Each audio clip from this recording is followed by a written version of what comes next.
The trawler had no name on its hull. That was the first thing wrong with it. 14 nautical miles south of Kasab, in the southern approach to the Strait of Hormuz, a vessel registered through a Cypriot shell company to a fictitious Lebanese owner was sitting dark on the water, running no lights, broadcasting no identification. To the Iranian Sahand-class frigate that crossed within 6,000 yards of it at 11:49 that evening, it looked like a fisherman who had cut his engine and gone to sleep. The frigate did not stop. It had no reason to. It had been watching the trawler for 6 days already. That fact alone explains everything that happened in the following 11 minutes. Go back 6 days.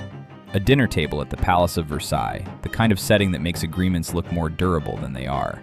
The Islamabad Memorandum of Understanding was signed during the Group of Seven dinner, a 60-day ceasefire brokered through Pakistani intermediaries, carrying the signatures of parties who had been exchanging fire since late February. Iran would clear the mines within 30 days. The United States would lift the naval blockade. The Strait of Hormuz would reopen to international traffic without tolls, without conditions. By the morning after the signing, the Joint Maritime Information Center in Bahrain downgraded the Hormuz threat level for the first time since the war began. Within 48 hours, convoy traffic through the strait hit a 2-month high. 25 transits in a single day, the overwhelming majority carrying Chinese-affiliated tonnage, settling accounts in yuan through channels the State Department had chosen not to examine too carefully.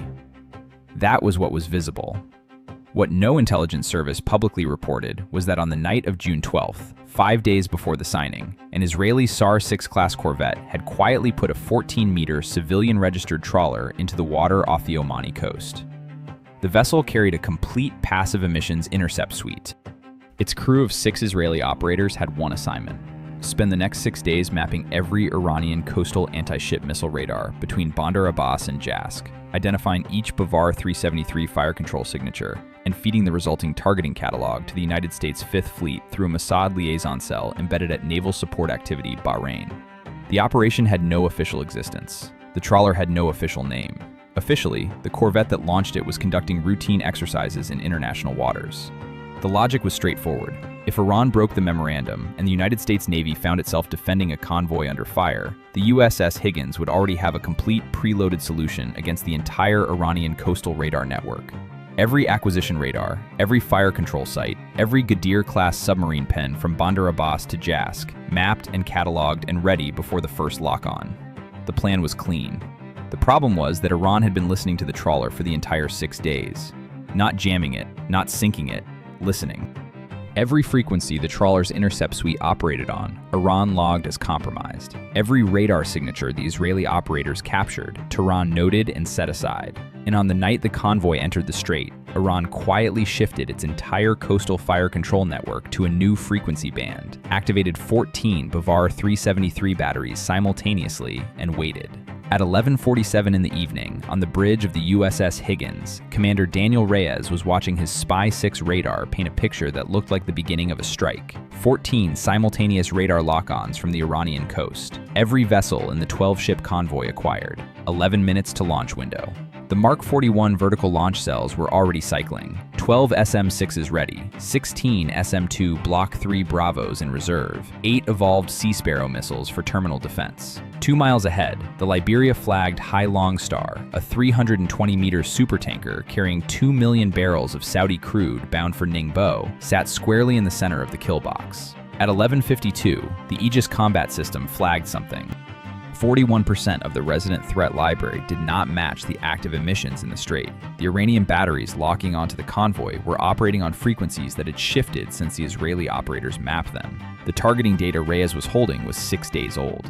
A P-8 Alpha Poseidon orbiting at 25,000 feet over the southern approach confirmed it via flash priority message. The locks were genuine. The Iranian emissions were live, and in 3 minutes, launch authority at Bandar Abbas would pass from Tehran to the field battery commander on the ground, who would not need further authorization. Reyes had 4 minutes. His library was compromised. His Israeli intelligence source had gone unreachable on the secure link, and the Mossad liaison officer in Bahrain was not answering.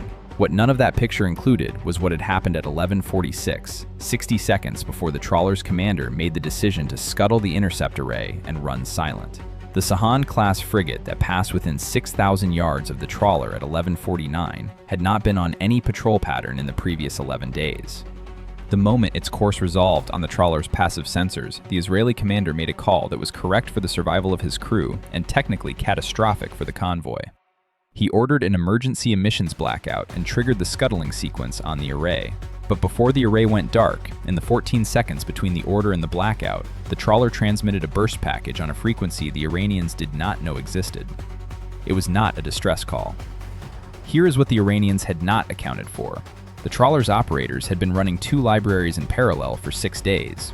The first was the targeting catalog they were sharing openly with the Mossad liaison cell in Bahrain, the one the Iranians had identified, logged, and deliberately left intact so it would still appear credible when it mattered. The second library was never transmitted to Bahrain. It was never requested by the Higgins or by Fifth Fleet. It had been built quietly, in parallel, by the Israeli operators working from a principle the Iranians had overlooked.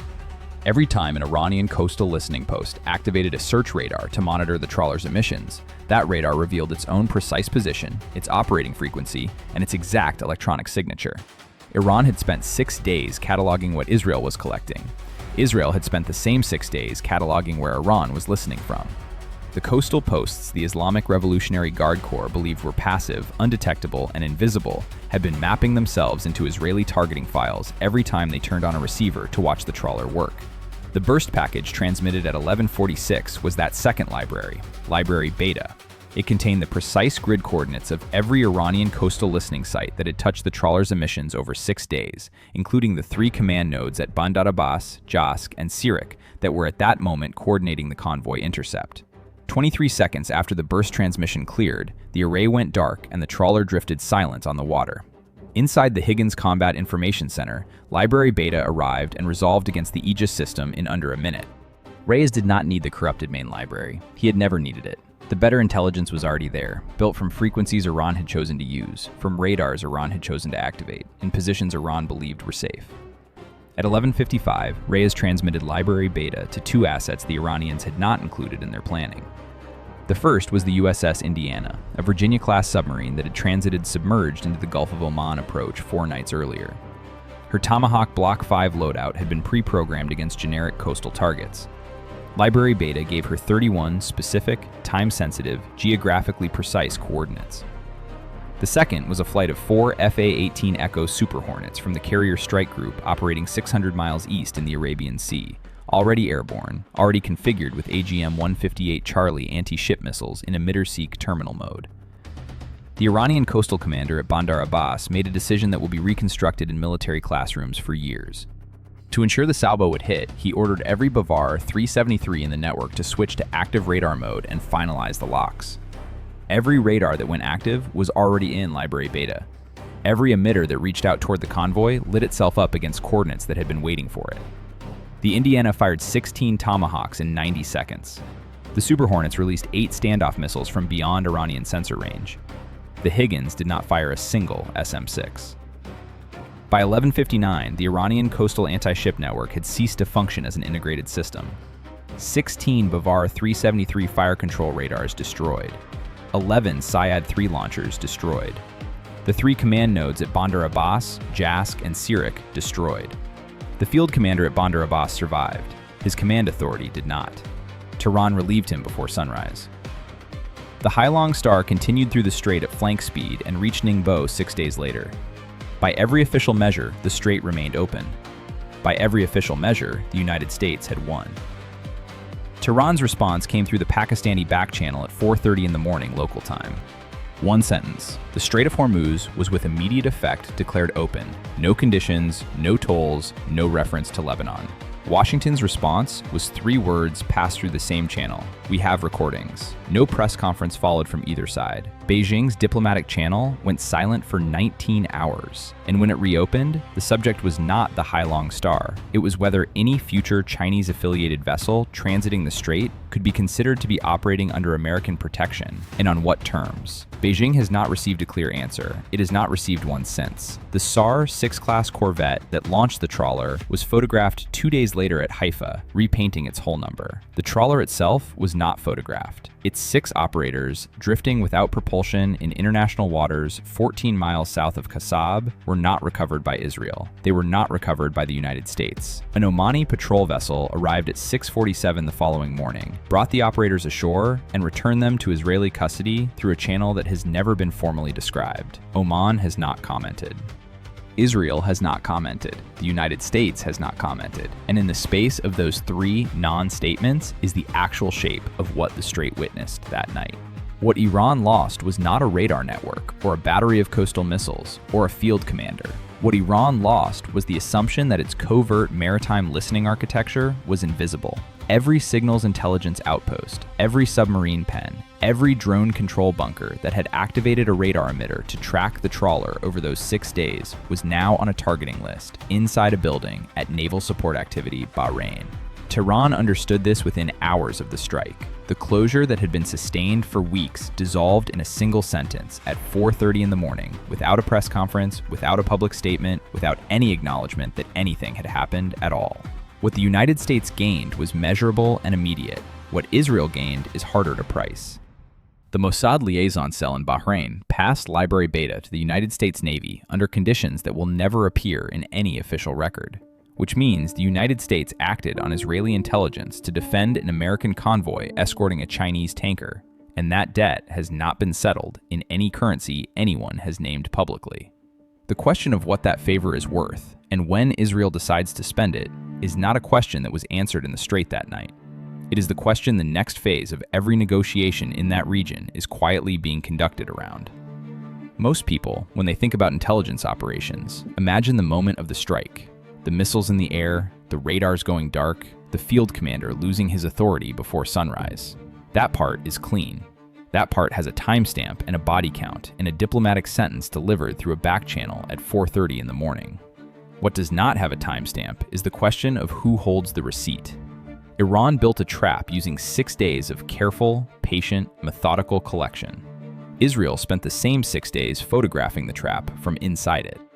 The United States walked a convoy through the door as the bait, knowing exactly what was waiting because someone had handed them the blueprint in a 14-second burst transmission before going dark. 3 actors, 1 waterway, 21 miles wide at its narrowest point. The one that walked out with the most leverage was the one that never fired a weapon and never made a statement and was photographed repainting a hull number 2 days later in a port that had nothing to do with any of it. Whether that kind of arrangement, intelligence shared without acknowledgement, debts accrued without pricing, protection extended without terms, is something a Navy commander should have to factor into a targeting decision with 4 minutes on the clock is a question worth sitting with, because Commander Reyes did not have the option of not answering it.